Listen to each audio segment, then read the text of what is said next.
Вы понимаете, рушит уже. Сейчас подойду, гаража нет, и машину куда дели? Где я ее буду искать? Седины мои бы пожалели, не только мои, вы посмотрите, сколько стариков.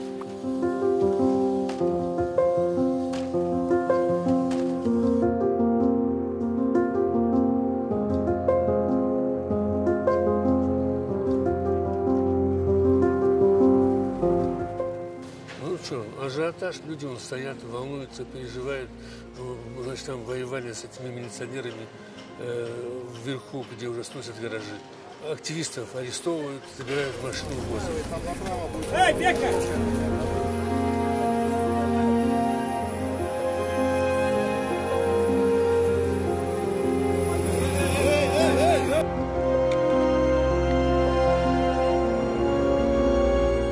Как началось мое утро?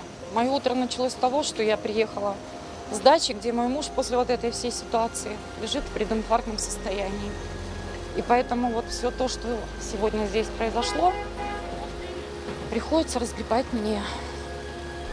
Я была и вверху, и внизу, и просто увидела тот беспредел, когда наша власть, наша милиция на обезоруженных людей просто давили живым щитом. И я сделала выводы, что сильный в нашем государстве тот, у кого есть деньги. Куда машины девать? Вы прекрасно видите, во дворе некуда поставить лишнюю одну, а здесь 600 машин. 600 машин! Надо куда-то деть.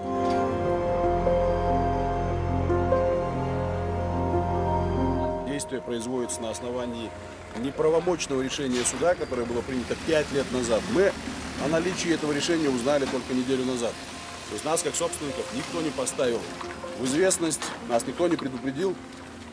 До меня вот женщина сказала, что нам дали 3 суток на вывез 600 гаражей, которые стоят здесь 50 лет. А если мы живем в правовом государстве, нам в обязательном порядке должна быть предоставлена земля по перевозу этой собственности.